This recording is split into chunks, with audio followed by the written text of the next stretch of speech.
maybe as a very serious first question, do you still buy your clothes at H&M? And I'm assuming you know what I'm referring to. Yeah.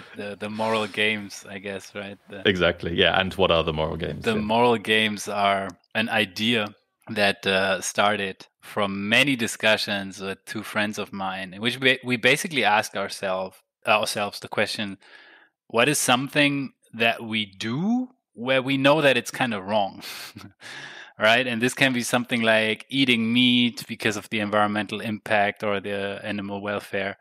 It can be throwing away food, can be buying unnecessary plastic bags, buying fast fashion, and so on. And we realize that we all have these, right? Like basically a list of things where we realize like, oh man, I keep doing this. Why?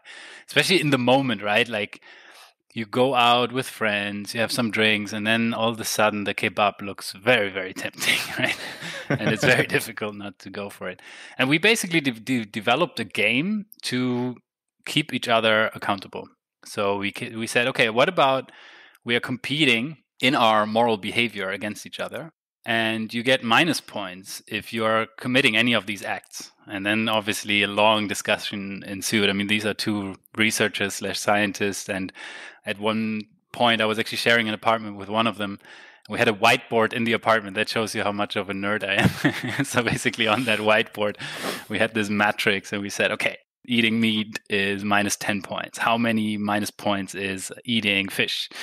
And does it matter how much you eat, right? Does it matter if, for example, the meat you eat has actually been ordered by someone else and that person is not finishing the food? Is it okay to eat it then? Do you still get minus points? And basically, we had so many fun discussions and we really developed this into a proper game that we played in a very low-tech way. So we had just an Excel sheet in which every week we typed in how many points we had. And then after several rounds, basically, you could earn points by not engaging in these different types of behaviors. Yeah, and then every round somebody would win, and that person would become the moral king for a round. He would get How long was one round? Depends on how we behaved, right? Could be between 6 and 12 weeks. Okay. So it's fairly like long. Yeah, and then period. It's not like a week or something. We had 1 week cheat week. So basically, for 1 week, all bets were off, and then at one point we realized, okay, we gotta change that because that's not, we're almost offsetting everything we did over the last 8 weeks within 1 week.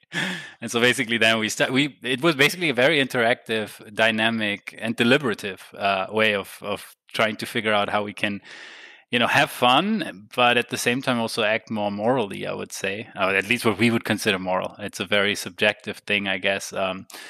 But for us, it was really effective, to be honest, Benjamin. I was not eating meat for weeks on end. And yeah, ever since then, I'm always carrying around a to-go cup and a spare bag. Some of these things have really become habits. What is interesting, though, my preferences haven't changed. I still like eating meat, but I don't do it that much anymore. So in a way, it was tailored towards us, a very effective tool. We then had someone reaching out from Die Zeit, which is a newspaper in Germany, and they wrote an article about it. And then we had like some of the comments basically really criticizing what we do, like, oh no, this is like a social scoring system. This is terrible. And I mean, in a way, it was funny for us because we never said that we want to scale this up or anything. It was just us three doing this. And the way we did it, I think, is also not very scalable, to be honest. It's not like we had this, pre-made thing and we just, wanted to spread the word around it and actually made other people engage in it. Rather, it was the opposite. It was us having fun with it and kind of saying, like, this probably doesn't work for anyone else.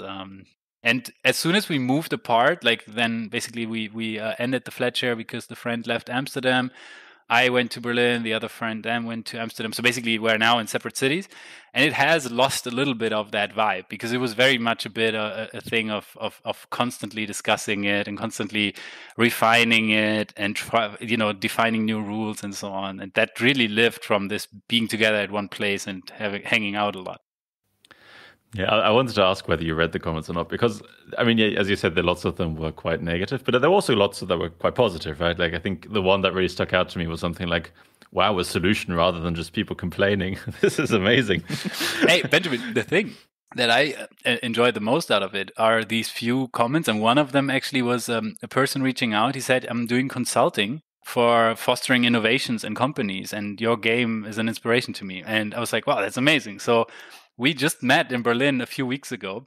We saw each other and we directly clicked because I think we kind of both got it in a way, right? Like we kind of could both laugh about it. And there is this concept of the homo ludens, like the playing person, right? Like that there's something very human about games and playing. And that's what the whole idea is based on. And he has basically this moonshot game. His name is Till.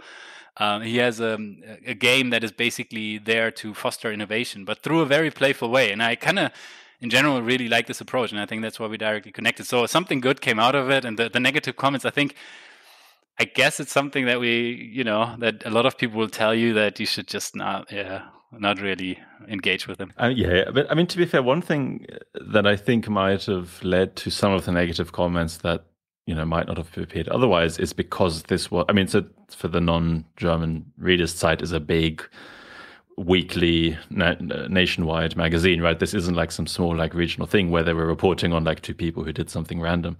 This is like a big thing, and this was. So I feel like it's weird. Actually, maybe first the question, like, how did they even find out about you? Because anyway, the point I was trying to make is like, it seems to me because this was on a big newspaper, it almost seemed like it was something you guys wanted to, get other people to also do or something like that. Yeah, it's an interesting, I guess, an interesting paradox there, because Die Zeit had this series, I think it was called The Antwort or something like that, like basically the answer to our big problems, right? Like climate change. Not to be confused with Die Antwort, the band. Yeah. And then one friend of mine, basically, long story, basically, another friend of ours made us aware of this and said, you should submit this moral games to Die Zeit as one of the answers. We're like, no, come on. Why? We don't really, it's not something that we need the publicity for. And then somebody said like, yeah, but look, maybe somebody else kind of likes the idea and does it too, or maybe some other connections like the one that I just described come out of it. Go for it. And we just sent a really nerdy email, and we got the best answer. Like Juliana Frisse, the author, author of the article, got back to us, and she's like, "The idea is very interesting. I have to admit, it is also very nerdy." And so basically, she directly, I think, understood directly what the whole gist of it was, and we had a really fun interview with her, and we kind of treated this as just. To be honest, Benjamin, after this interview, we, had a few beers and just a lot of laughs about it, kind of thinking like, wow, we made it to Die Zeit with something like this, like you imagine at one point, like you say, it's one of the big newspapers here, that maybe some of your work gets covered there or whatever. But I was never expecting that this kind of fun idea would end up there. Yeah, it's also not only one of the big ones, it's one of the big serious ones, right? It's not like this is... Sun or whatever. Yeah. I think this is. It's the one newspaper that I still have a subscription to, and so in a way, it was a cool validation. The moment when the day, I remember the day when the article came out, got a lot of messages from people like, "No, oh wow, you actually made it! Like I cannot believe it," because a lot of people were laughing about us when we did that. I mean, you have to imagine. One thing I realized is actually when you have these sort of heuristics with you and you start thinking about it constantly, like, okay, wait, this gives me minus points, you become socially a more complicated person. Like I'm generally a socially very relaxed person, and when I'm out with friends, I want to enjoy the time. And that's why, for example, the kebab, I would sometimes really just go with it and say like, yeah, let's just go, like if everybody wants to go, let's go. When playing the game, this changes and you start to become really annoying because you have whatever things that you don't do. And for example, like one thing we really tried to reduce flying, and some things are just not possible anymore, right? Like quick trips with flying in and out to some conferences and stuff. I've basically completely stopped that, and I choose the conferences I attend based on whether I can go by train and these types of things, and they are largely driven by that. Yeah, I was curious about, like as a kind of last point about the moral games, I was curious like how well it worked. I mean, you mentioned earlier that you already changed quite a bit, but one point in the article I found quite interesting and potentially telling Oh God, I should have translated this before. Anyway, so the sentence is something like Cyril, which is an oddly non-German name, has the name Moral Two-Face. Well, by you two call him that, because on the one hand he often wins the game, he's the moral king, but on the other hand he often like completely loses it, and like eats lots of meat, plastic bottles, whatever, and lots of rubbish and all this kind of stuff. So I was just curious, like, is it? I mean, you mentioned earlier already the cheat week. You stopped doing that, but I was curious, like, is it the kind of thing where or rather, it seemed like Cyril was he was playing the game rather than the point of the game. Like it sounded like he was like for one phase, he's like, I'm going to be really good now until I win this one, and then I'm going to do whatever for the next one. Yeah, I would actually say that it's a super interesting question that comes back in my research. Like, how much is it the context, and how much is it your own, will to be moral? Because he does a lot of field research in the Democratic Republic of Congo. And he said, like, it is impossible not to buy plastic bottles, right? And so basically, like, in the first week, he would have so many minus points that he cannot compete with us anymore, right? Because by that point, he's basically hopelessly last. Yeah. And then he said, like, okay, I'm often invited here, and they serve meat as a sign of respect. I feel bad for not eating it. And so in a way, right, like, these are you can see in the score sheet often when he was abroad. And I have to say, I made the same experience, but it doesn't even have to be going to Congo. I even had it when I went to the US, like just the possibility to get, for example, the coffee in the mug that you bring is something that we now here take for granted. Actually, it's sometimes even rewarded that you get a little bit of a discount. I had really strange interactions with people in the US where people would demand that I take a to-go cup. And I was like, no, I don't want it. And they were like, no, you have to. I'm obliged to give it to you. It's like, yeah, but can you just put the thing in there and keep the cup? And I will remember one train ride in Amtrak where I had a real tug of war with this lady trying to basically hand back this to-go cup so that I don't get minus points. And she, I think, was just concerned that in the end, the number of coffees and the to-go cups wouldn't match. Yeah. And just in general, plastic in the US was just, you go for, I don't know, a seminar, talks, and everything is wrapped in plastic. And so that would actually always kind of make it very difficult to compete when traveling. So in a way, I got to cut some slack for Cyril. I think it was a lot with the context. And then maybe there's the what I think Roy Baumeister once coined, the what the hell effect, right? Like if you already lost it, right? Like then you might as well just enjoy a few bits and pieces here and there. Yeah, but it seems like this moral games thing is a large part of your life that's really making you get into fights with poor personnel. Yeah, I competed in it more passionately in the past. It has dwindled a little bit. Yeah, maybe we can just start talking or getting to talk about the actual like science in your papers and stuff. Happy to. I thought, so you have a podcast and you, at least the 2 or 3 episodes that you did the interview on that I listened to, you started always with the question, how did you get into working on corruption? So I'm not going to exactly ask that question, but I'm curious how you basically went from your PhD work on corruption to now working on, let's say, not corruption with machines, but maybe the intersection of artificial intelligence and machines and corruption. So I did my PhD. Basically, it was a funny coincidence. Actually, the reason I did corruption research was because I was brainstorming together with a colleague for a class on social dilemmas, on creating new games, like economic games. And then we played around, and he at one point said, like, this really looks like corruption, like bribery, right? We had a 3-party game. And then I kind of started liking the idea of designing a game to study corruption. We applied for funding for it, and I got a grant to do research on it. And it took me on this journey through the different disciplines, because at that point there wasn't really a lot in social psychology on it. And it made me realize, like, actually topics like this are best studied from an interdisciplinary perspective. So I was very early on not really reading that much psychology and much more from other disciplines.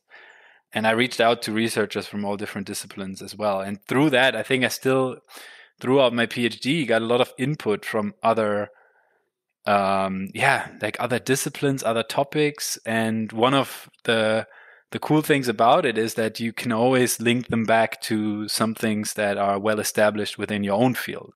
So with corruption, it was always nice to, for example, look at like what are economists actually saying about corruption? What are the main factors? And then we can say, well, what do psychologists actually say about human behavior? And how can we somehow find a sweet spot to study them? And that was sort of what motivated me.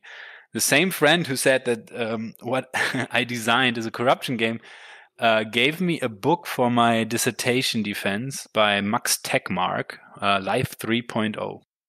And this is a book that I find is remarkable because it's written by a very smart person, professor of physics at MIT, but it's written in such an engaging way. It's actually one of the few books that I read and listened to. So I have an Audible subscription, and many of these science books I feel like are really tough to listen to because you might lose some of the key insights from the beginning, or for example, if they use figures, it's not really easy to listen to it, then look into the PDF that accompanies the book and so on. But with this book, it was just a page turner slash I don't know what the equivalent for an audiobook is. And it really got me interested in AI.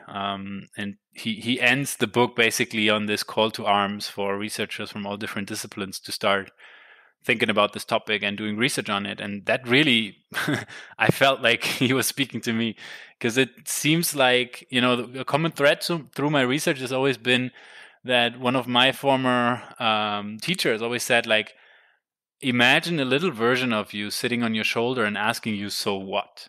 Right? Like you're interested in something, but so what? What's the relevance of this topic? And for the first 4 years of my academic career with corruption, I always felt like, yeah, we really need to figure this out. There are all these adverse effects that corruption has. And after a while, I started realizing like, actually, there are other really big topics. And one of the ones that I found just personally frightening was AI. Like I think eventually or essentially it was really a bit of a weird fear-like feeling that motivated me to study AI more closely. And I started reading more books about it, and then started thinking about one thing that I got from a paper in Nature by Iyad Ravan and others, which is called Machine Behavior, which basically argues like we should study algorithms the same way we study humans in experiments, because they are agents, and we should actually start thinking about them as agents. And that really changed my thinking about it, because I basically thought like, okay, if my research has been on the social forces of corruption, and one of the things that I've found throughout my PhD is like other people have a really strong pull on our moral compass, then what happens when these are not people, but algorithms? Can they have a comparable pull on our compass? And then together with Iyad Ravan and Jean-François Bonnefond, we started thinking about it, like how can we conceptualize it? And that got me kind of thinking about the research that I've been doing for the past few years here at Max Planck. And it's basically, to me, it doesn't really feel like such a huge shift. Like I still feel like the topic somehow there's a red thread through it, but I when you now go to conferences and some people say, oh wow, you're doing stuff on AI, it seems like it's completely different, but to me it seems like actually a sort of natural progression, and has actually really helped me to stay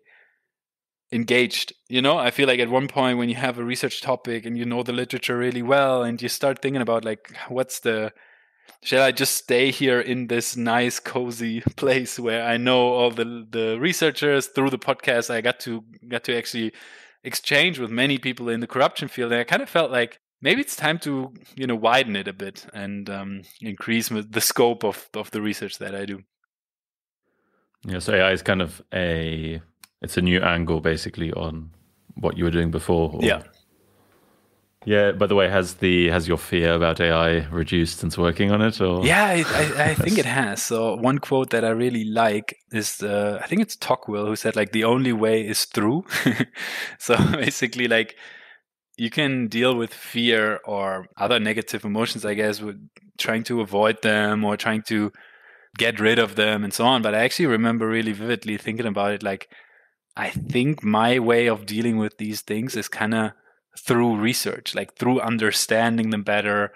And to some extent, obviously, some of the fears I feel are actually unwarranted, right? Like they are a bit at times, I would say, inspired by science fiction movies, by a public discourse that tries to paint a picture of AI that is very dystopian at times, right? And so I think that fed into it. At the same time, I do think that what got me thinking about it is like, okay, there are many smart people who are warning us that this is an existential threat that we are facing. It might be the last invention we make. You have Stephen Hawking in one of his last books talking about it. Yuval Harari has great books about it. And yeah, Max Tegmark also really is, without being too alarmist, just saying like, okay, we got to make sure we get this right because we might just get one attempt at this, you know? And so I think now I have a bit, like the drive is still there based on the feeling that it is really relevant to do the research. I just feel like it's less fear-based. I mean, I guess especially with, if you have some, like a new technology that emerges, there's also obviously always the possibility of, you know, getting it right and doing a lot of good that wasn't there before. And I guess, well, maybe that's my question, like with corruption, I'm assuming kind of your hope is that by understanding the effect of AI on corruption that you can, or on human behavior, you know, it's not just running away from fear, but it's also moving towards like a better version of what we already have, or that kind of thing. And actually, to be honest, Benjamin, I feel like at times the fear that I think I'm not alone in this fear of AI. A lot of people that I talk to, you know, at dinner parties, or people that are not necessarily even in academia, and I mentioned like, oh, I'm doing research on AI. They have this weird negative reaction to it, like a mixture of eeriness, you know, and just general avoidance of it. And I think this is really a problem if we want to design AI systems in a democratic way. Because I do think like if designed properly and if in the hands of the people, they can have an like immensely positive effect on society. So we wrote a paper on this, basically arguing that AI can be an unprecedented force against corruption, right? Like it can really help to fight corruption, but it's just really important how it is implemented. Is it implemented to reinforce power structures? So if it's implemented by governments, especially in countries with a weak rule of law or authoritarian governments, it can actually reinforce existing power structures and make it worse, right? Like these AI tools that are set to be fighting corruption can actually increase forms of corruption. But if AI tools are in the hands of bottom-up initiatives, you know, like of journalists, civil society organizations, NGOs, they can use these AI tools to actually keep the government in check. And I think that's something that I find, you know, I'm very hopeful about it, you know, and I think at the same time we need way more research and funding into these types of AI tools, because right now there is not a strong market force that would lead tech companies to innovate for such bottom-up tools, you know. So, and I guess especially now you have the problem that all the big companies that don't necessarily have the consumer's best interests at heart suck up a lot of the talent that goes into AI, right? I mean, if you think about like how many people work for Facebook, Amazon, or whatever to increase their profits, it's crazy. Yeah, there's a really cool paper. I'm happy to send it, and maybe you can link it in the show notes there, where two brothers. Yeah. By the way, I always put like everything we discuss in the description. So yeah, I'll include that too if you send it to me. Two brothers, I think one is a medical scientist and the other one is an AI researcher, basically teamed up and wrote a perspective piece. And it starts with this great thought experiment, basically saying like, imagine you're going to a large medical congress and the keynote speaker is working for Marlboro. And then you leave the conference hall and all of the you know, nice little leaflets and information material, it's, you know, Camel and West and I don't know whatever other big tobacco companies there are. And he says like, that would be outrageous. You know, we would be thinking like, what is going on here? And he says, yeah. Or the 50s. Yeah, exactly. Right. He basically, the whole paper is about a historical comparison between big tobacco and how it influenced research and how it really tried to influence also what is being researched, and compares it with the current state of AI research. because that dystopian view is actually how a lot of leading AI conferences look like right now. You have people like leading scientists in the field working for these companies. And oftentimes, I mean, I wouldn't say that, they are only doing what the companies want them to do, but I do think, like, also from just, the psychology background I have, I feel like we might often have conflict of interest without really recognizing them, right? Like you might actually be doing stuff differently just because you get paid by a certain company. And therefore, I think it's a problem in AI research that right now tech companies have a very strong influence about what is being developed. And at the same time, I think often, like you said earlier, there is a bit of this mentality that some people say, like, innovate first and ask for forgiveness later. And so you have a very strong competition for building the best AI tool to detect faces, but we never really ask, like, do we need this tool, and do we want this to be actually directly released so that everyone who owns a smartphone can use it to identify people, right? Like there's this AI tool called Clearview that scraped all the images that are available on the internet, and it's incredibly accurate in detecting who is on a picture. You might be on there, Benjamin. Like all of the pictures that you have, I don't know, on LinkedIn, Facebook, whatever, are treated by Clearview as public information to train an algorithm in facial detection. And I think these are just a few examples where you feel like, okay, wait a second, are we doing this too quickly? Are we maybe along the way breaking a lot of things, and really should we be more careful in the development? And should we actually come up with cool ideas about how we can actually involve citizens in the process of developing AI tools? Really asking them what would be in your best interest for whatever tool that we will release. Yeah, and maybe to increase the fear again that we tried to reduce earlier. I mean, the example of Facebook is interesting because I don't have Facebook, but I'm sure I'm on someone's Facebook photos. So even though I don't have Facebook, my images are still part of that, just because I probably know some people who still have Facebook. Yeah, that's something that Darren Acemoglu is talking about privacy in the digital age, of how it actually, you might not be in control of it. It's a very social thing, right? Like if somebody else in his Google contacts puts your phone number and address, well, it's there. Yeah. Well, isn't that the thing? If you write with a Gmail account, then they have everything. Like they'll just, even if you don't have Gmail, they'll have, everything you interact with a Gmail account is in the Google database. And that's, to me, like I feel what my research is a bit inspired by all of these recently released either documentaries or the Facebook files, for example, right? They made a lot of waves about how Facebook has adverse effects, but also the social dilemma documentary, right? Like, so I think that's very much based on social media, like really focusing on how the newsfeed algorithms that are used are basically optimizing the time on device. So they're really trying to maximize the time that people spend on these platforms, and in order to sell more ads, right? And there are really cool approaches by, for example, the Center for Humane Technology of proposing alternatives. Like, what if we actually optimize for something different? What if we try to build a social network that is optimizing for well-being, right? Or just alternative things that you could argue are actually more in the interest of the users. Which, by the way, Tristan Harris, who is from the Center of Humane Technology, has this cool quote. He says, like, there are very few products for which you call the customers users, right? The other ones are basically drugs. And social media is the same. So I kind of feel like that's a topic that receives a lot of warranted attention. And what I've done in my research a little bit is trying to then see, is there another field of research that has maybe received less attention, but is nonetheless also very interesting and relevant? And that's, again, the so what version of me on my shoulder.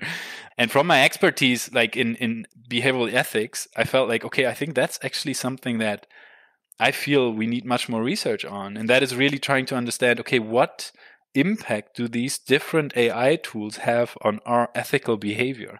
And that's a different question than how Facebook has harmful effects, on its users. And that's something that I basically try to combine the expertise I have. And one of the leading questions I've had with doing my research has always been like, what am I uniquely equipped to do? What is a question that pretty much I'm not saying everyone, but like what a lot of people can do, and are doing? And is there something where I almost feel like I have a bit of a responsibility to do this research, because I know that I have invested a lot of time and used a lot of public money to study it, and that's basically one of the motivations to study how AI is shaping human ethical behavior. Okay, well, let's maybe then talk about I guess the first article we can mention explicitly. You already alluded to it earlier, The Bad Machines Corrupt Good Morals, by you, Jean-François Bonnefaux and Iyad Ravan. Yeah, can you maybe provide like a brief overview of kind of what you do in that article, and maybe it seems to me like the main conceptualization is the 4 ways in which machines can, I mean, you say corrupt good morals, but in some sense, I guess, going back to what we said earlier, in principle, they could also affect it in a good way, right? Yeah. But yeah. For sure. It starts off with this very general idea within behavioral ethics. So behavioral ethics is this field where you study unethical behavior from a descriptive perspective. So you don't go and say like, this is right and this is wrong. You're rather trying to create a situation where you place people in a moral dilemma. Right. And this is, for example, a situation where you are instructed to tell the truth, but actually lying gets you financial benefits. And that's a typical situation that we've been studying to figure out, like, when are people willing to break ethical rules for profit? And like I said earlier, one of the research that I've been doing on my previous postdoc with Shaul Shalvi and Ivan Sorapera and Margarita Leib, we've been discussing and doing research on collaborative forms of dishonesty.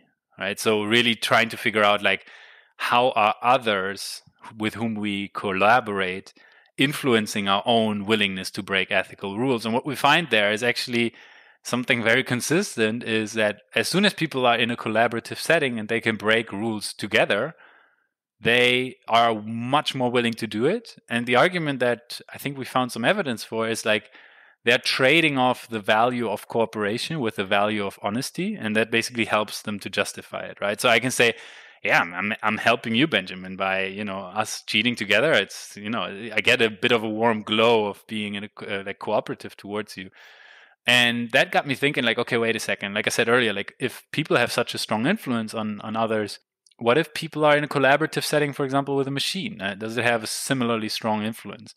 And then I basically, through many really fun Zoom calls with Iyad and Jean-François, we got thinking about, like, okay, let's do a review.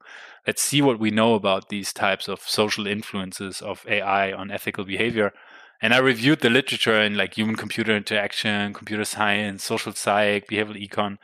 And we kind of started to conceptualize the influence that AI can have on ethical behavior along 4 different roles that these AI agents can take, right? So the first role we thought is a very simple one, which we call a role model, in the sense that you just observe behavior. This behavior can be by a human or an AI.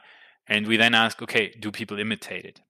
And from what we know from the literature so far, there we can actually, we can decrease the fear a little bit by saying, like, actually there's no good evidence that people just blindly mimic unethical and harmful behavior from AI.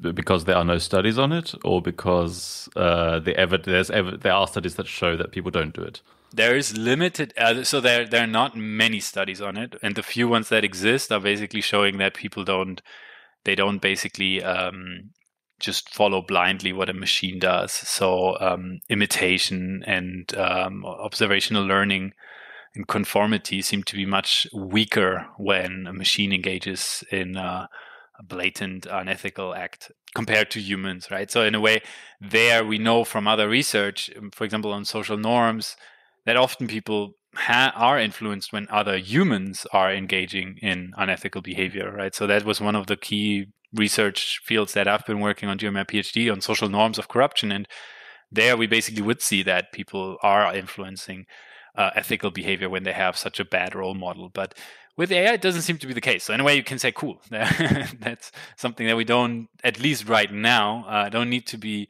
too worried about. And then we continue to say, like, okay, if role model is basically you observe other people's behavior, what about another agent advising you to behave in a certain way? So we call this the role of the advisor. And an advisor, right, actually is something where AI systems are used a lot. And you can think about recommendation systems in an abstract way, like the YouTube video that you see as a suggestion is an advice you get. But you can also think it in a much more personal way, right? So the chief scientist of Amazon, Rohit Prasad, he gave this great interview on MIT Technology Review where he says, like, we are planning to turn Amazon Alexa into an advisor. We really want basically people to consult Amazon about anything, right? So you wouldn't just say, Amazon, play me, I don't know, a nice, relaxed, chill music while cooking. But you would actually say, Amazon, Alexa, please tell me, should I quit my job? Should I break off with my partner? Should I buy this new car? And by the way, so just really, like, this quote is also one of the ones I wrote out because I found it really disturbing that someone like him would say it. Is he aware of what he's saying there? Yeah, it's like, a good question. Or I don't know, because it seems like, how should I say? It seems like it's only like one or half a step removed from actively saying, like, we want to influence people so we can make profits. Like it's almost explicitly like saying we want to manipulate people into buying our things. So I'm wondering, like, if he is tall sees like what's happening here, or because I didn't listen to that interview. So I don't know the context. To be honest, Benjamin, I think that's such an important question you're raising because, Alexa is already in the homes of over 100 million people. And it is obviously run by one of the biggest large tech companies who follows certain very clear goals when designing this system, right? Like, such an advisor system can be programmed in different ways. If you want to, we can go into the details, but I can just tell you, like, the way that Amazon is programmed right now can really go awry. So there are cases already documented where kids are, for example, saying, Alexa, give me a fun challenge to do. And then Alexa says, why don't you stick a penny into a power socket? And right, it got a huge Twitter shitstorm following, and Amazon apparently reacted. But it's just these large language models that are often used for these advice systems, they can really produce advice that the designers did not intend. And then the question is, would people follow it, right? Like, you could say, well, yeah, maybe, right? Like, it depends on how much, for example, people trust the system. If the system has given you really good advice before, maybe the chances are a bit higher that they would actually sort of blindly follow what the advice system does. I guess with a penny and the power socket, you would hope that a child would understand that it doesn't, that it's not a good idea. But how can we be sure? So basically, what we did in one study, we tested it. And we wanted to see whether people would follow advice to act dishonestly when it comes from an AI. And just in short, like, the findings we get from that study is basically that people are very willing to follow AI advice if it aligns with their financial interests. So if an AI tells you, Benjamin, I think you should lie here because you make more profit, then people are basically following as much as a human advice, even when they know that it comes from an AI. And so that's something that we feel like in the paper, we say, like, I think there's a reason to be worried, at least as much as we should be worried about bad human advice. And that's why we say, okay, advice systems and the second role through which AI influences us, something that we need much more research on, because we need to help these either companies or, I mean, obviously also maybe public institutions want to build such conversational agents, right? Like, you now see chatbots everywhere, and I think they have huge potential.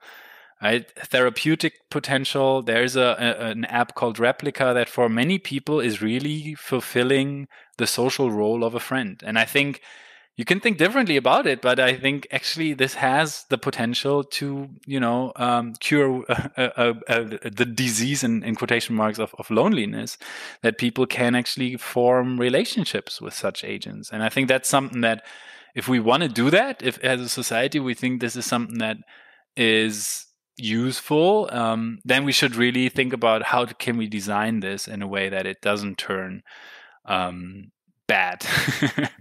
And to me, that's something we have a PhD student at our center, Clara Baer. She's basically working on the main question, like how AI agents in the form of such conversational agents, what are the impacts that it has when they turn into meaningful relationship partners. Yeah, I mean, it seems like something has to be done so delicately because, I mean, especially if you imagine like Amazon, as you said, like it must be relatively straightforward to, if you over time influence people's preferences and that kind of stuff by just nudging them a little bit here, a little bit there. The advice always works out, and then it seems like you can very quickly get people to do all sorts of stuff that they maybe wouldn't have done otherwise. And to be honest, maybe to go to the other roles, because I think the particularly worrying one is sort of related to what you just said, and that's the role of a delegate. Before I get to the role of the delegate, I briefly want to mention the third role, which is the role of the partner. So AI and humans are increasingly forming collaborative partnerships. So AI research is increasingly moving away from studying these competitive settings, right? Like a lot of attention was placed on board games, computer games, and basically the AI developments in this field are just flabbergasting, like really impressive, whether these are the Atari games, chess long ago, but then for many people, what some people call the Sputnik moment was the game of Go.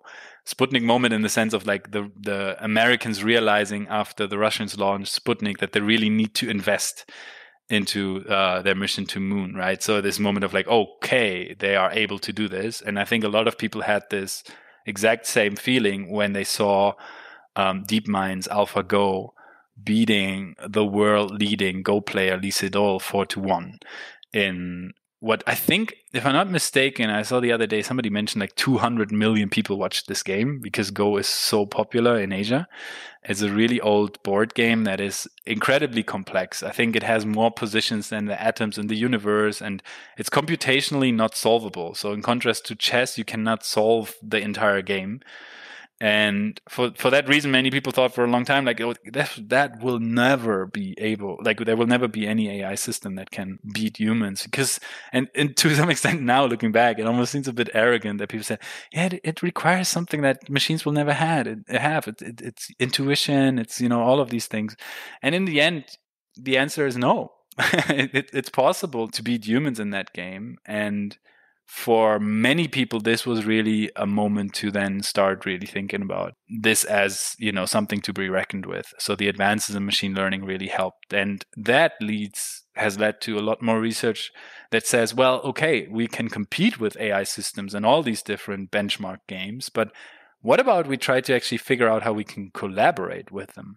How can we actually test and figure out the challenges? Because in a way, you could argue, like, they could have an immense positive potential if they could become cooperation partners, right? And Iyad Ravan and others have this paper where they basically show that already algorithms exist that can establish and sustain cooperation across many of these economic games at a better rate than humans can. And so there is already this interest in the positive side of cooperative AI. And we thought, like, okay, but what if they are engaging in a task that has negative consequences? And what we basically showed, or what we found in the literature, is not a lot of evidence. Again, similar to what I said earlier, A, because there is not a lot of research, and B, the few studies that have done that show that people are as willing to collaborate unethically with a machine as with a human.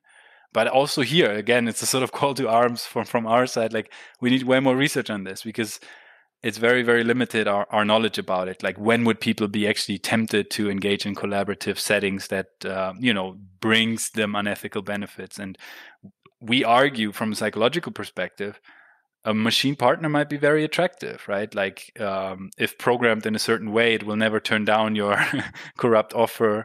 It can, at least in the current state, not blow the whistle on you, etc. So to some extent, there is reason to at least think and do research about it.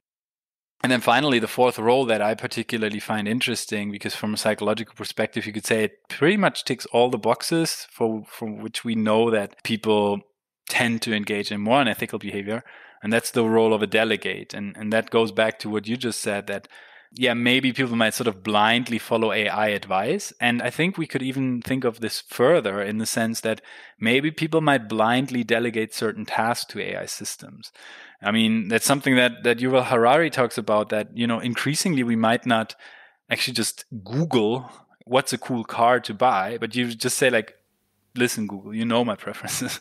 You know exactly what I like. You know exactly, you just tell me which car I should buy, or just buy the car, you know?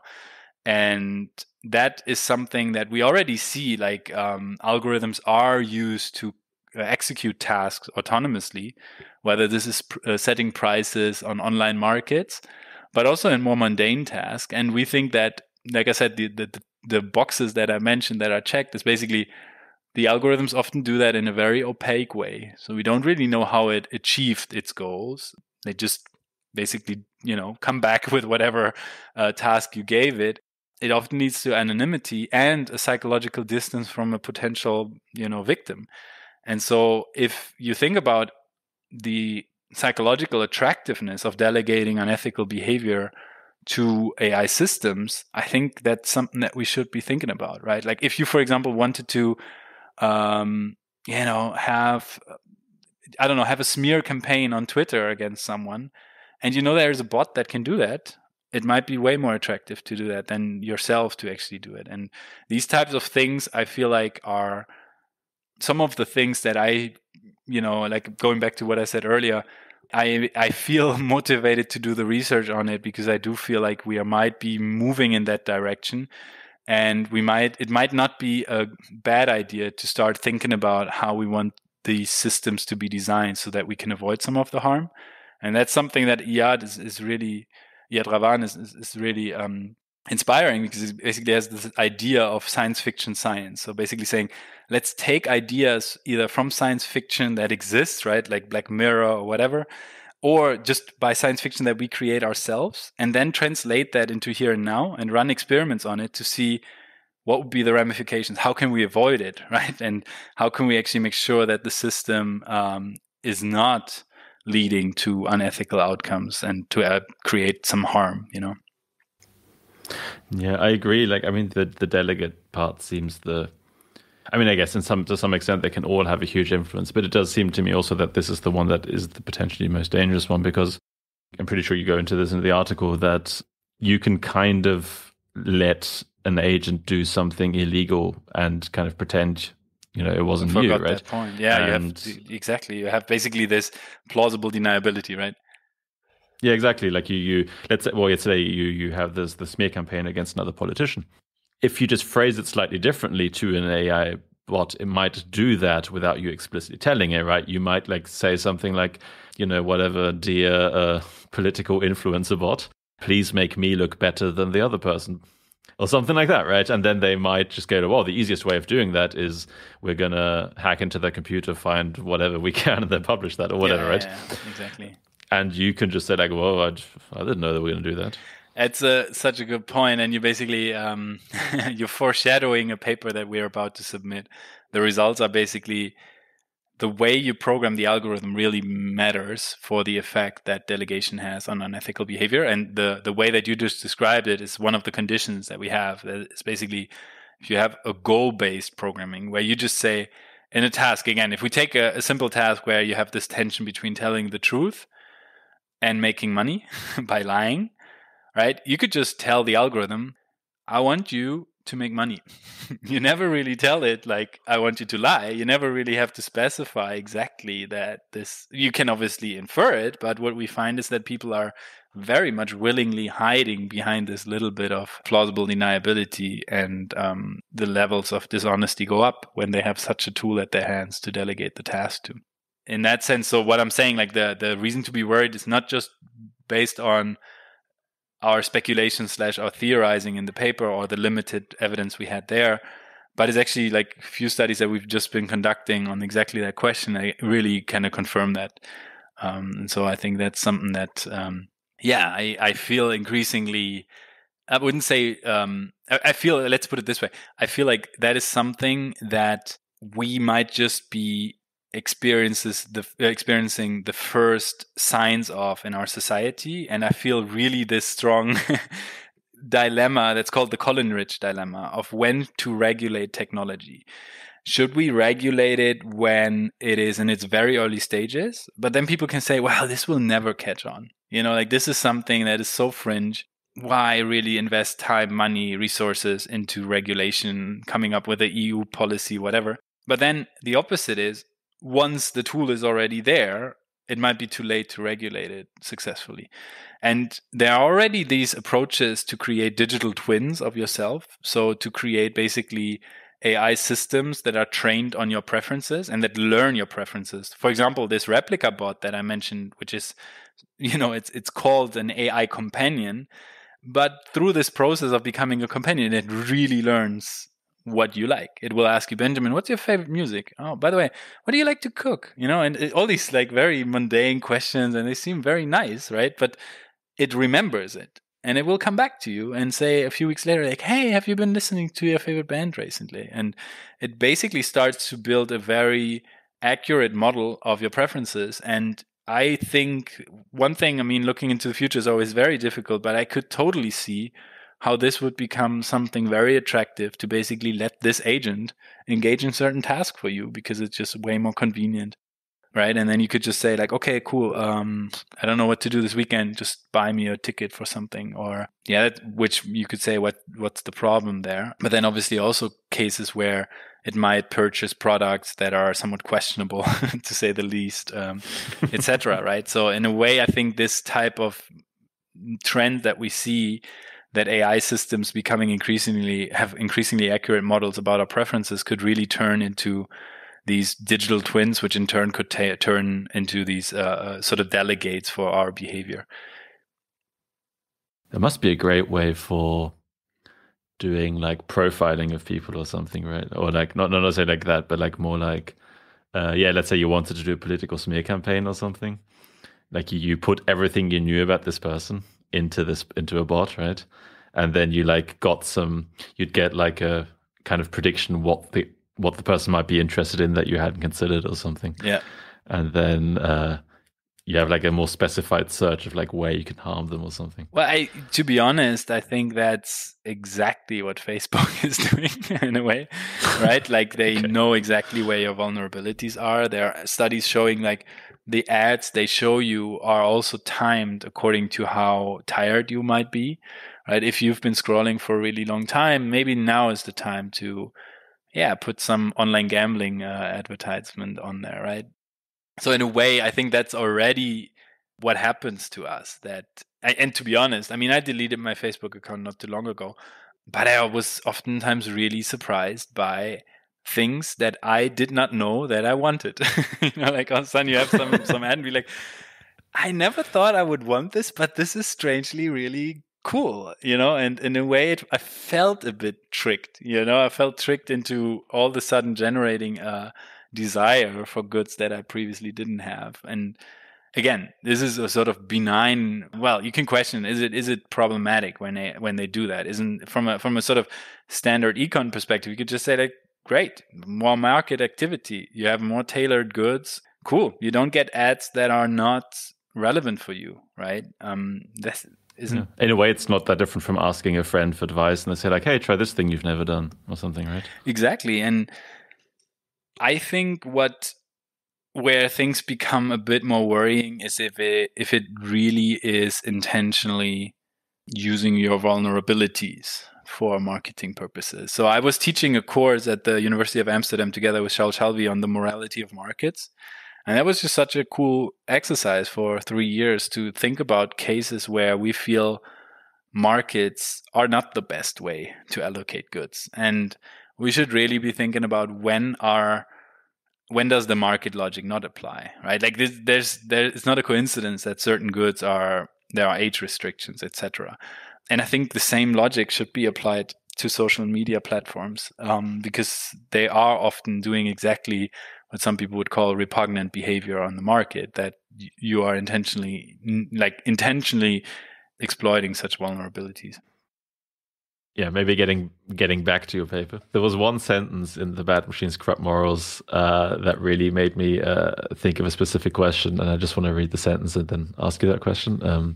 So the quote is, the next step would be to conduct experiments in which humans face the temptation to behave unethically and be pushed in that direction by AI agents acting as role models, advisors, partners, or delegates, and to assess whether such AI agents can surpass the corruptive influence of other humans, by what magnitude and in which role. So that to me almost sounds like a grant proposal or something like that. So is this something you're applying to do? Because I don't know, it really sounded like it when I read it.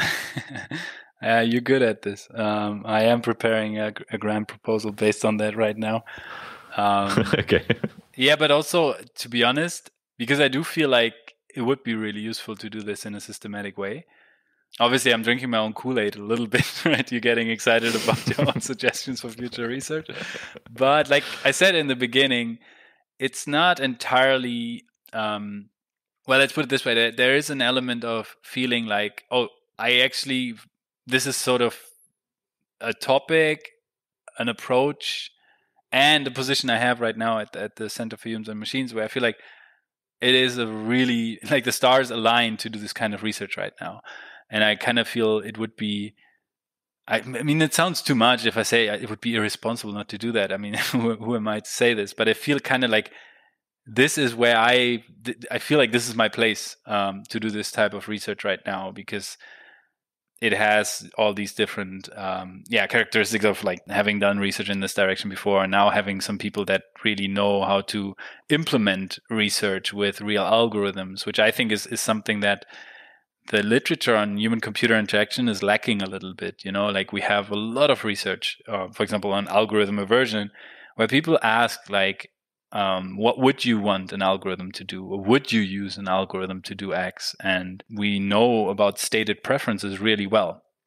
So whether people would want to do certain things, but we also know from our own research, like they don't necessarily align with what people actually do. And these types of studies are often very cost intensive. They often require like an interdisciplinary team, because you might have behavioral scientists, like a social psychologist or a behavioral economist, coming up with a phenomenon to study.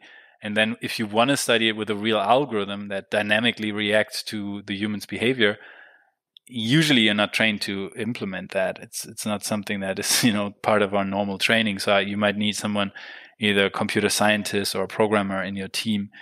And one of the things that I want to do in my research is to democratize this type of research. So we're building a platform to make this much easier, sort of an MTurk for AI players, so that people can actually off the shelf pick algorithms and implement them in economic games, and make it easier for people to really use algorithms in these types of settings. And I'm hopeful that we thereby can actually inspire researchers to do this kind of studies and make it easy for them to do it. And I think, like, just from my own experience in doing it, it is incredibly fascinating, because you learn something about the human side and about the algorithm side. And the other research that has often only focused on one of the two, and it's almost often, or most of the time, it's only a one-shot interaction, right? So you ask, do you want to let the algorithm do X, and that's it. But here you really see how people are responding to the algorithm is responding to the human, and you can really see fascinating patterns emerging over time. And this platform, you're already building that, or is that something also that's more like for the future, basically? If we do get the grant, this will be happening very soon. It's something that we have actually just applied for funding for. I think, let's put it this way. If we do get the grant, we can build it in sort of the ideal way, I think, to really put a lot of effort and resources into building the platform so that it's very easy to use, that there will be tutorials on there to make it, easy for people that might not have computer science expertise to understand how these algorithms differ from each other. If we don't get the grant, I still really want to do it. It would just maybe look a little bit less fancy. And it would probably take much longer, because we couldn't hire people to help us with it. Yeah, I guess it's also, I mean, it's funny when you just mentioned, like, it would be cool to have people who don't have much of a computer science background to do these kind of things, right?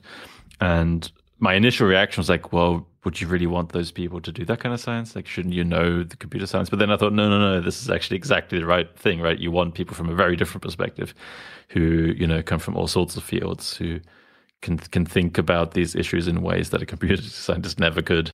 So yeah, in a way, that seems like like a really cool approach.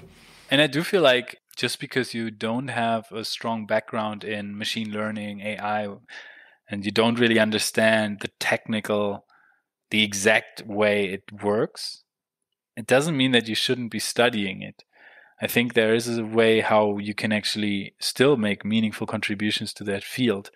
I think for AI researchers, for them, it might be something where they feel like, okay, maybe you should really understand how a reinforcement learning algorithm works, etc., and how it's different from other types of algorithms. But I do feel like this is something that this is the part where I feel like if you have interest and you're reading up on it, you can really grasp it.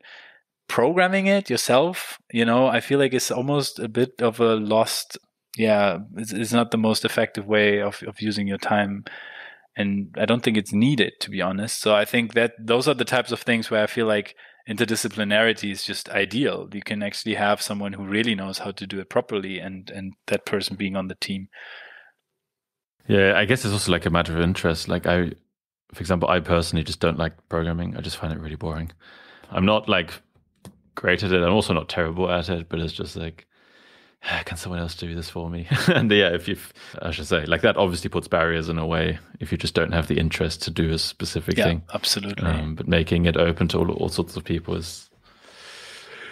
would be cool. Anyway, let's see where I'll keep you posted.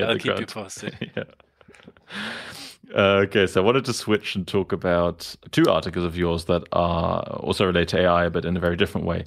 And I guess somewhat unusual for most of your research doesn't directly relate to corruption, right? I don't know, maybe you've done other things, but it seems like this was a bit of a side project you did, or maybe just briefly, how did you get to? Sorry, the topic is whether people can detect AI generated stuff.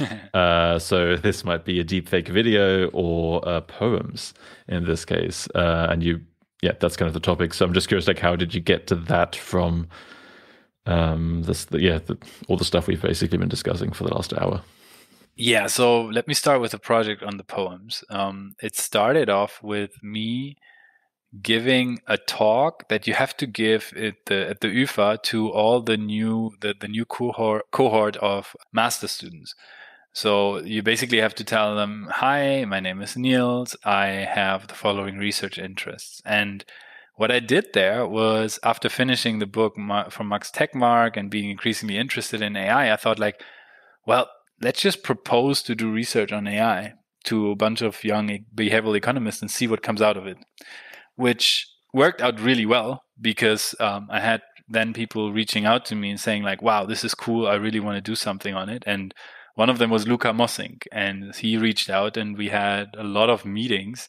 And I realized really quickly, like, okay, this is not the typical master thesis supervision where I give the topic and off you go, but it was really quickly turning into a more collaborative thing where we started discussing, we started thinking about feasibility, what's something that we could do in terms of, like, here in this case, in the study, we only had both of our expertise. So we didn't have the computer scientist on the team that could program a real algorithm. So we had to work with real algorithms that were out there. So we were committed to actually studying actual AI outputs. So GPT-2 came along, we started playing around with that. And then we had another constraint because we were at the Department of Economics that we could not use deception. So you cannot just, for example, say, hey, this poem was written by a human, but in fact, this poem was written by an AI, but in fact it was written by a human. This was basically it was off the table because, they have a very strong no deception policy. And so we started playing around, like, okay, well, if GPT-2 really can produce text, which text makes sense? Like, should we produce newspaper articles? Should we produce essays? Or at one point, actually, our former head of the department, Jupp Sonemans, has his hobby is writing poems. And he was like, I'm sure they can't write good poems. And we were like, well, let's see, right? So basically, we trained GPT-2 on poems by Maya Angelou, Hermann Hesse, Roland Frost, all these like prolific poets. And back then it was actually the smaller model. Maybe I should tell a little bit about GPT-2. So this is, at that point, it was the biggest language model that was on the openly available. It was released by OpenAI.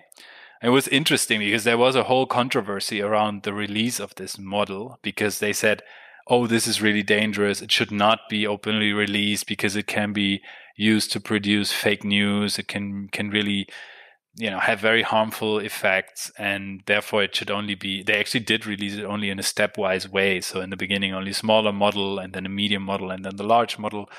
And by the time we had the paper ready, GPT-3 was released, which is, way bigger. But funnily enough, OpenAI is not open anymore in that sense. Like it required you to pay for the tokens to use it. So back then, when there was GPT-2, it required you to basically soft train or do something that is called transfer learning. So you train this large language model that is trained on, like, I think several billion parameters. So basically it scraped the internet for available texts into this large language model. So you can think of this as sort of the working horse.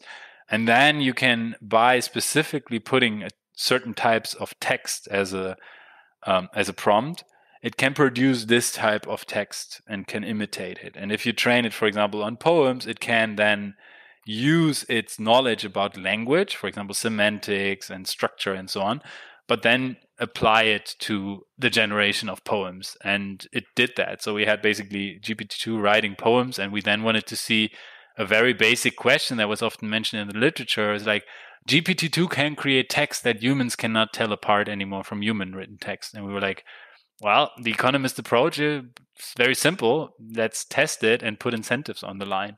So we basically created human-written poems in the first study by actually recruiting participants on Prolific and let them write poems, which was fun. And then compare it to the GPT-2 written poems. And we told participants, hey, you stand to gain money if you are correct about this. And we found basically that they couldn't tell it apart in this first study. We submitted it to Computers and Human Behavior, and we got a reviewer who made a really good point. He said, like, yeah, but you selected the poems from GPT-2. So there is a human element in the loop that basically influences that you can cherry pick the best written poems by GPT-2. And so we ran a second study where we had two treatments, one where we again sort of cherry picked the best poems. And in the second treatment, we basically just randomly sampled it. And in this second study, the other criticism was like, okay, these human poems are not really good. So you're comparing two shitty poems with each other. Why don't you take real good poems? So we took poems from we took real poems from the actual poets in this second study. And we showed, like, basically it makes a huge difference whether the poems written by GPT-2 are sampled randomly or whether they are cherry picked. And that's something that since then, to be honest, Benjamin, I've been paying a lot of attention to whenever I see public media coverage of these language models. Is it edited or not? Right? You had this editorial or this op-ed written in The Guardian that had the title, "This piece was written by a robot. Are you scared yet, human?" Right? And it was written by GPT-3. And then like, the text is amazing. It really goes, it flows really well. GPT-3 can produce amazing text. But then in the bottom, it said in small font, like, yeah, actually, we picked outputs and put them together. So there is a human editor involved who is putting these things together. And obviously, it's a different thing than if you just let it spit out stuff. Because having actually used this algorithm, you realize, like, it can produce interesting and fascinating stuff, but it also often has very strong glitches, and things that make it directly visible that it's not a human. And I think that's, for me, the main takeaway of that study is, like, this human editor in the loop plays a huge role for how impressive the output of such language models is. Yeah, it's interesting. There's by Daniel Kehlmann, I don't know whether you've read this, he had, I think it was a speech he gave somewhere, but they published it as a book called Mein Algorithmus und ich. Ah, cool. No, I don't know that one.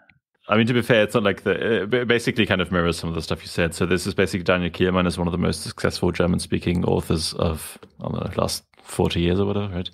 And he, I think he took a trip to California or something like that to visit some of the companies that are working on these language generating programs, let's say.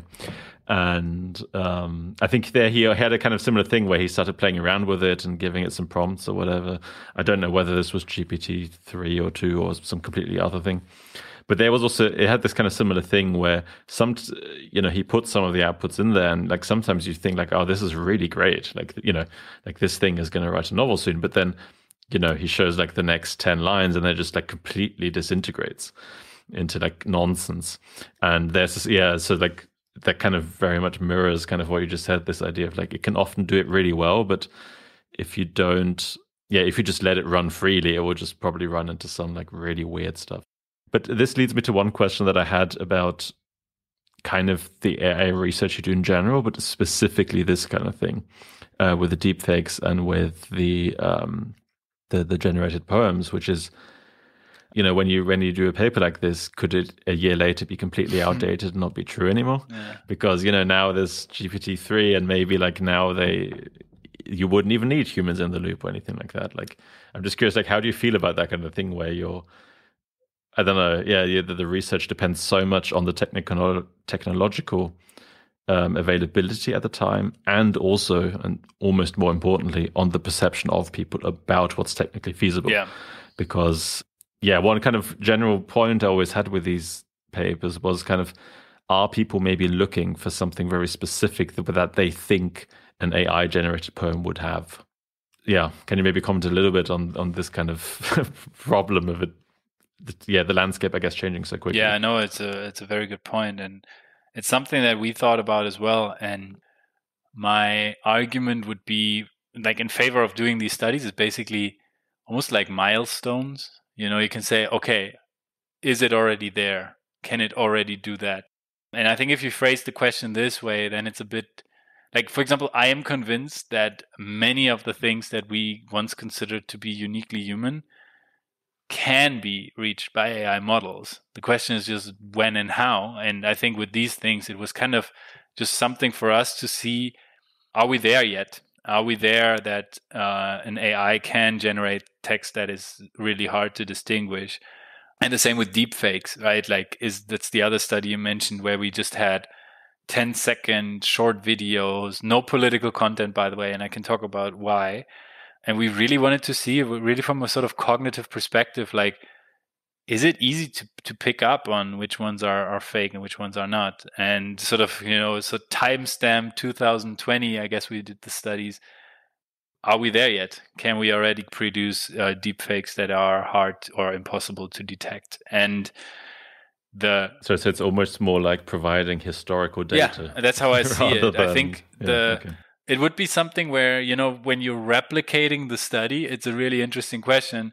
Would you use GPT-2 or would you use GPT-3 or GPT-4 or whatever is available at that time? Because for us, it was almost like you say, like a historic kind of documentation of where we are with AI research at that particular point. I think my hunch would be, if somebody was interested in this finding, I would actually be in favor of running it with the state-of-the-art model at that time.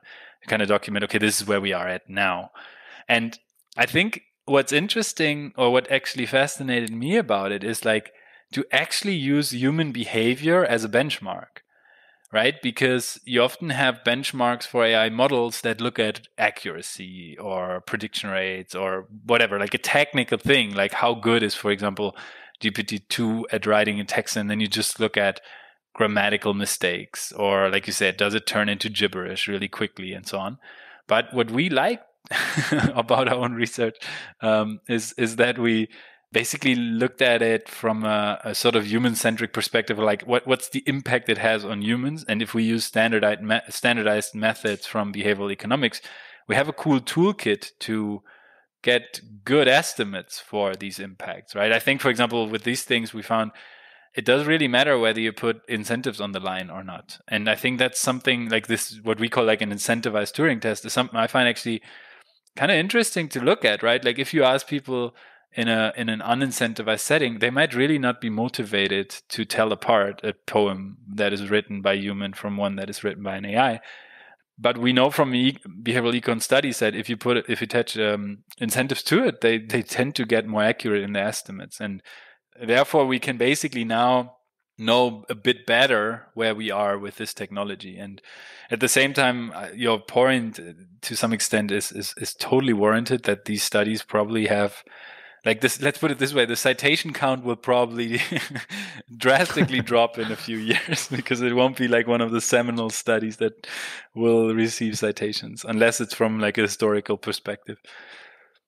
Yeah, I guess it's interesting to try and predict kind of what happens with this kind of paper, because in a way it seems like it will become obsolete as soon as there's the newest study that basically does the same thing, right? Yeah. But in a way, maybe also not. Maybe the trends are actually the important thing here. I think what would be more interesting to replicate and test is what we found in both studies. At least in the first study, it was a bit mixed. In the second study, it's relatively strong. That's overconfidence. So people are basically we call it sometimes amongst ourselves the hold my beer effect, right? Like they feel like, okay, I got this, like I can still detect it. I don't think I need any, for example, technical assistance in detecting deepfakes. I can spot that easily. And they can't. And I think that's something that from a psychological perspective, I feel like is relevant, because we are now at a stage where deepfakes are still the rare exception. But if people continue to think that they can detect it, I think they are way more vulnerable to being fooled by them.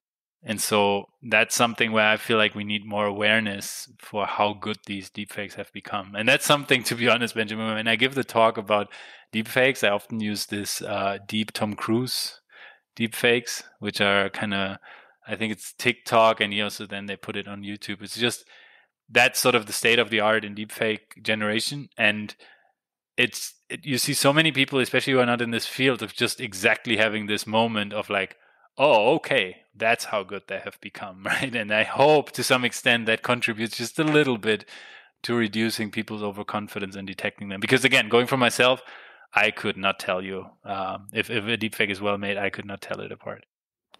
Yeah, I mean, maybe about the telling the deepfakes apart and the expectation of what people have. I mean, so I downloaded the videos for your Fooled Twice paper just to see, like, kind of what are we talking about here, right? And I have to admit, like, I kind of expected just from like a participant's perspective, not like from can we detect deepfakes, but like somehow I also expected the deepfake to be bigger than it was. Like sometimes I'd have like, I'd watch one video and then the second I would be like, wait, what's the difference? Yeah. And then like once was like, oh, they changed the nose, but there's like, someone who's standing, not moving, facing you, and the nose is a bit different. It's like, yeah, that's a good point. Like, is that a good point? And I mean, for some it was super obvious because it was like really like jittery almost, or something like that. So it's like super obvious. But to some extent, I did wonder with just that maybe like the participant's expectation was that you'd have like a different, entirely different person, like more fakeness. Yeah, like I mean, I'm sure you've seen these photos, this website where it's like this person isn't real.com or something like that, right? Where it's like, I mean, okay, I don't know whether there's a very, very similar original photo, but like you look at the thing and think like, oh wow, this is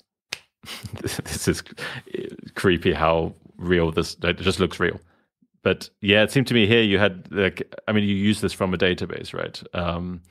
Maybe as a question, like why did you take this approach? Because it seemed to me like, I mean, especially because you have this bias that people just treat everything as real, right? Yeah. In that paper.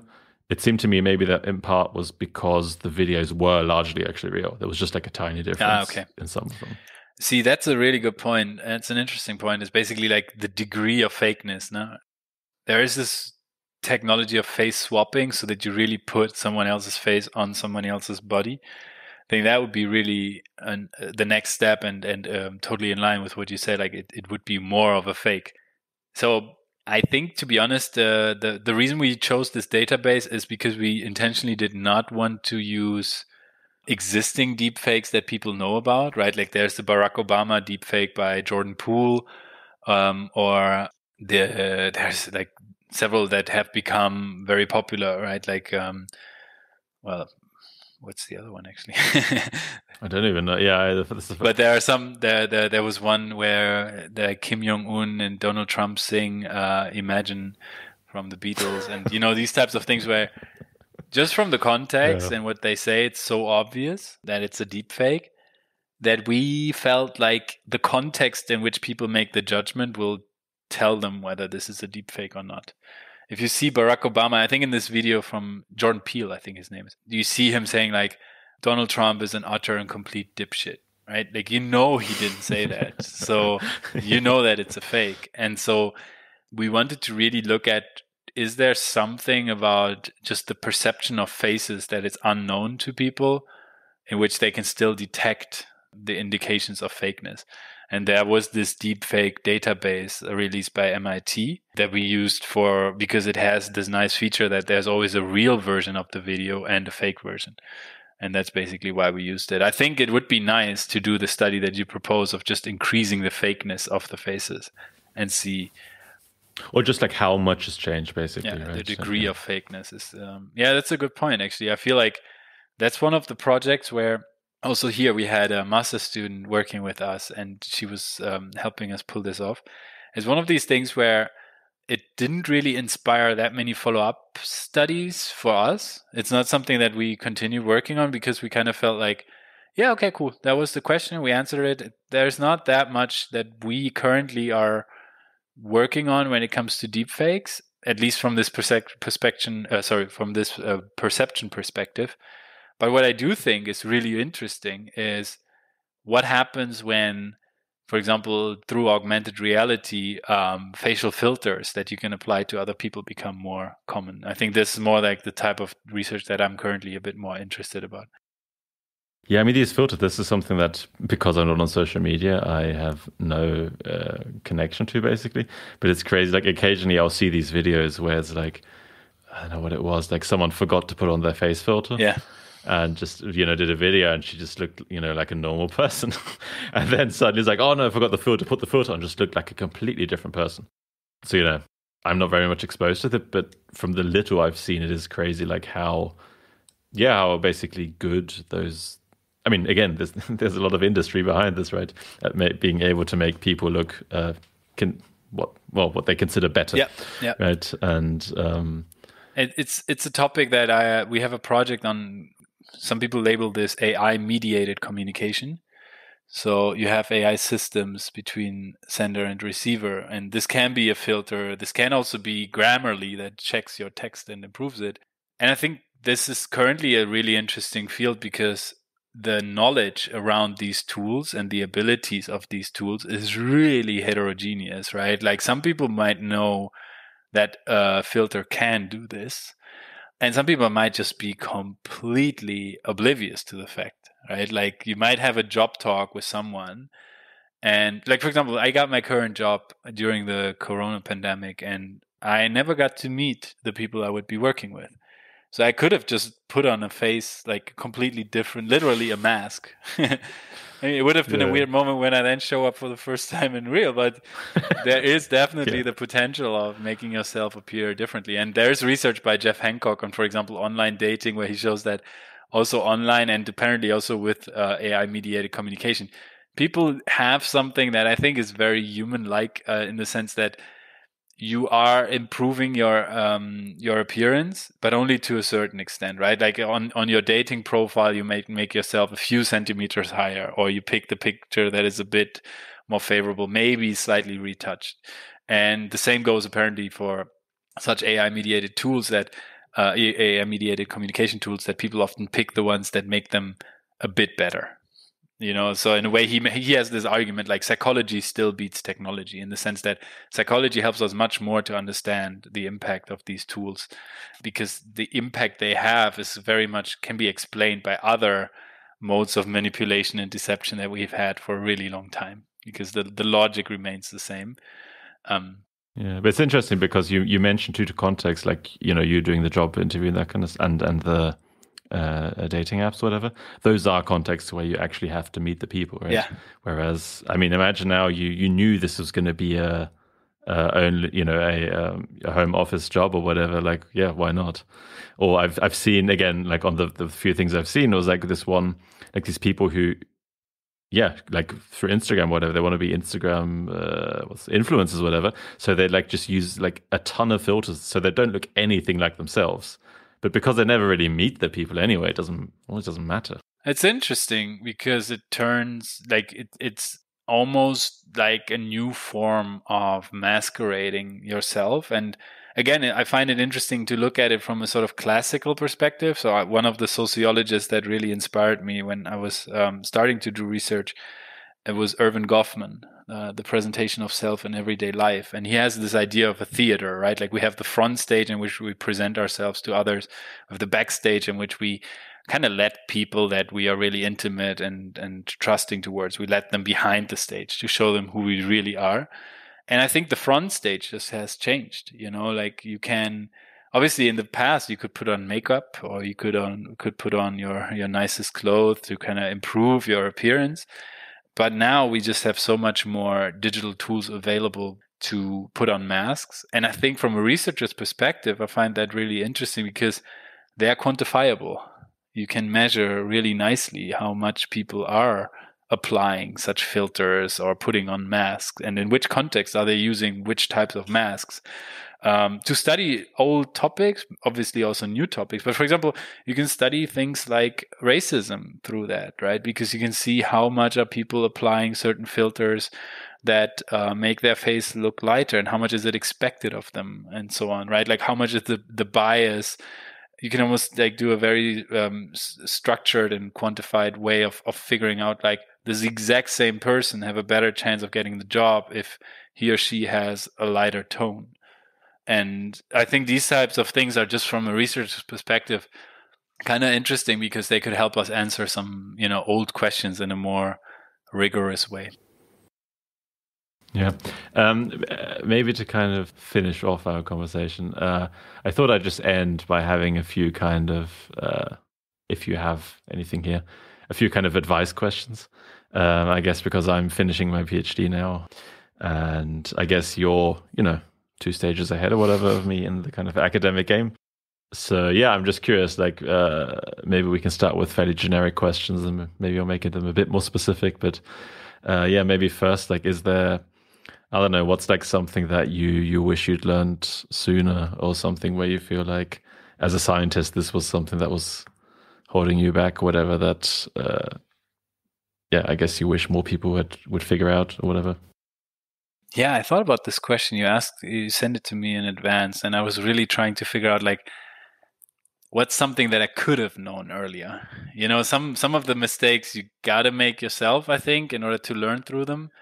Something that I feel like I should have learned earlier is something that I repeatedly, a mistake that I repeatedly made, and that's something that I would summarize under like the ability to say no. I have said yes prematurely to many projects, and then kind of got caught up in projects that I was only half motivated in, and some of them turned out to be published, some didn't. And in a way, I feel, looking back, I wish I had understood quicker the value of being more focused on the key projects that you're really excited about, and not get too distracted by having too many projects on your desk. By the way, are those 2 papers we just discussed, are those part of the side projects? No, I really like both of those projects. Oh, okay, because it's not like corruption, right? That's what I mean. Like, it's not. It feels like that's kind of like the red line through most of your research, from what I can tell. That's true. No, it's more also like in terms of there is this mentality apparently in Silicon Valley of fail fast, right? Like, so figure out quickly, is that an idea that really, will have an impact in the sense of like really being relevant, and if not, then ditch it. I've spent so much time on projects where I kind of knew it wouldn't go anywhere, and then I would still engage in, and oftentimes it has to do with not wanting to say no to other people, often because you feel like it would be somewhat rude because you had initially agreed. And just a tool that, or sort of a social trick that I have now been applying is not to commit to anything right in there. So if somebody at a conference approaches you and says, Benjamin, there's this really cool follow-up study that we could do on your research, we could do X, Y, and Z, are you in? Then I've basically now tried to always say, okay, it sounds cool, I think about it. Because I used to always say yes. And to some extent, I would say, actually, as a small caveat, at the very beginning of the PhD, I think that's good to say yes to many things. to actually get, because otherwise if you too quickly into this very strategic approach, then you miss out on a lot of cool opportunities. But I think at one point I realized, okay, I'm having too many projects, and to some extent I'm still battling with that, of learning to say no and not to get too carried away by too many projects. Because it's funny that the two things you mentioned, one in the beginning, like you have to make some of the mistakes yourself, and then the actual advice you gave. Because to me, it's almost like that the advice you just gave about like focusing on certain things and not getting too sidetracked. I mean, that's probably like the one thing I've really learned in my PhD, because I've basically like, I've got like, what it is, 8 months left or something in my PhD, and I feel like my side projects are getting published and my main projects aren't, which is not a good combination. But I feel like almost that might be the kind of thing you have to learn. Yeah. Right? Like this kind of like figuring out like, because sometimes like side projects turn out to be like kind of bigger projects than, I don't know, like in a way I feel like I agree completely, like focus on like the main things, and then unless you have like no idea what you want to do, right, then just do whatever. And it's because then you'll figure out what you want to do, right? But in a way I also feel like you have to be in that position to go like, chose the wrong project or whatever. Yeah. No, and I think like the question to me has always been like, how many iterations do you need until you realize like, okay, this is something that I need to, pay more attention to. And that's the sort of, like I said, that's the thing I wish I had known a little, or I had figured out a little bit earlier. Yeah. Okay. And a very specific question then maybe is, so some people say like you should, or lots of people say like you shouldn't spend too much time writing a PhD thesis because no one's going to read it anyway. And that like you should really focus on getting good articles out that you can show people, and people can say like, hey, like what have you done? You can say like, here's a great article, rather than like, I have a thesis that is 300 pages long and no one wants to read. But part of me also thinks like it's probably spending the time to actually write a great thesis is going to help you write better articles and have like a better perspective on what you're doing. Okay. I don't know. I'm kind of like, stuck between that, like, because I still have like, I could start now basically writing my thesis, or I could wait a few months. Two thoughts on that. The first one, I can only tell you how I did it. So I finished all of my articles and then wrote the thesis. So it was really like I was done with all the articles. I knew that this would be my dissertation, and I wrote the introduction and discussion relatively quick because I kind of knew, okay, I just gotta put a little umbrella over it. The second point though is, I'm so happy you did read it, is I would highly recommend taking the time to read to write the acknowledgements, because I mean, you had extensive. Yeah, I did, and I find, to me, like it's such an important part of doing research is to kind of tip your hat to the people that have supported you, and it's just such a. I find it always nice. I actually read the acknowledgements of many papers because I always want to know like, who was also involved in this project. And I find research is such a collaborative thing that I think it's at least to me is something where I feel like it's a nice token of appreciation to mention people, and it's just something that to me was the most fun part to write. I remember buying a good bottle of red wine and one night just sitting down and writing the acknowledgements. And I have a very fond memory of just going through all of the people throughout your PhD path, which I'm sure you would agree is like such an interesting journey, where you kind of, you go literally to places like conferences or meet people, and you get inspired by so many people. I find interactions among academics still, to me, one of the nicest types of interactions, because you at least have a very decent chance that you meet people that are genuinely interested in advancing knowledge about something. And so in a way, it was really nice to sit down and just thought about all of the people that have kind of got me to where I was. So it's funny. I'm just laughing because I feel like I've thought about the acknowledgement sections, and I feel like I don't want to write one. Yeah, my colleague who just graduated, she also had the same. She's like, I don't want to talk about this. But that's just my personal view. I really enjoyed it, and I like reading them as well. Like from my friends when they send me their dissertations, that's the only thing actually that I typically read. Well, like, are you in it? Yeah, but also like, how are they writing it? And it's maybe a little quirk of mine, but I do like acknowledgements and papers and presentations.